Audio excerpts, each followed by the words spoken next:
Okay. But when it became direction and that to my first film.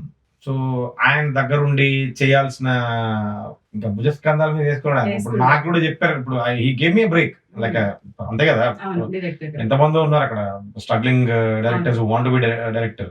So ఆయన పిలిచి మనకి ఇచ్చి అంత మనకి రెస్పాన్సిబిలిటీ ఇచ్చినప్పుడు I was also very very dedicated.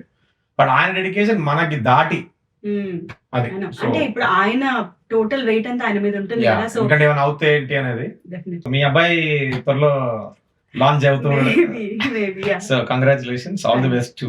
Thank you అండి. We are still working on it. But కొంచెం grooming నడుస్తుంది.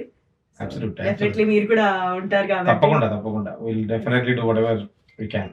మేము మూవీ గురించి మాట్లాడుకుందాం. Yeah. సో గీతాంజలి మళ్ళీ వచ్చింది. అసలు ఎలా దాని జర్నీ ఎలా అయింది మీకు? How was it? అంటే కోనవరికిలో కథ చెప్పాను నేను. ఎప్పటి నుంచో చెప్తూనే ఉన్నా కథలు Okay. ఆయనకి. సో ఆ కథలు కాదు, సినిమా కథలు. Yeah. సో ఆయన ఎప్పుడు విని ఈస్ట్ కొన్ని ఏదైనా ఒకటి రెండు కొన్ని ఎక్సైట్ అయ్యారు ఆయన. అది చేద్దాం, బాగుంది, ఇది నాకు మొత్తం చెప్పు అన్నారు. Mm. చెప్దామని వెళ్ళా మొన్న లాస్ట్ టైం ఇండియాకి వెళ్ళినప్పుడు చెప్పా ఒక పాయింట్.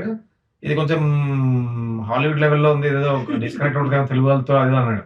సార్ బాగుంటుంది సార్, అందరూ మారిపోయింది సార్ వ్యూయింగ్ అని ఏదో చెప్తున్నా. విని లాస్ట్కి అవన్నీ కాదు, నీకు ఒక న్యూస్ అని చెప్పి you're going to direct Geethanjali 2 Oh, అన్నారు. super. నేను మళ్ళీ చెప్పలే సార్ నన్ను పాసిఫై చేయడానికి అనుకున్నాను. But actually he was very serious. Okay. ఈ కాల్డ్ మీ నెక్స్ట్ డే. దాని తర్వాత ఒక 3-4 days లో రైటర్స్ ని పిలిపించి Mm. కథ నాకు వినిపించారు. వాళ్ళు అనుకున్న ఫుల్ పాయింట్. Mm. అంటే మీ కథని మళ్ళీ కొంచెం నా మోడిఫికేషన్ కథ కాదు. చేశారా? నేను చెప్పిన కథ వేరే సినిమా, ఓకే. వేరే ప్రాజెక్ట్ చేద్దాం సార్, మీరు హెల్ప్ మీ అవుట్ అని చెప్పి నేను చెప్పాను. ఓకే. ఓకే. కథ ఆయనకు నచ్చితే నానే కథ ఎవరైనా సరే ఆయనకున్న సర్కిల్లో ఆయన సర్కిల్లో ఉంటే ఆయన కథ ఎవరైనా చెప్పి ఆయనకు నచ్చితే కనుక ఈ పికప్ ఫ్రమ్ నోవేర్. ఓకే.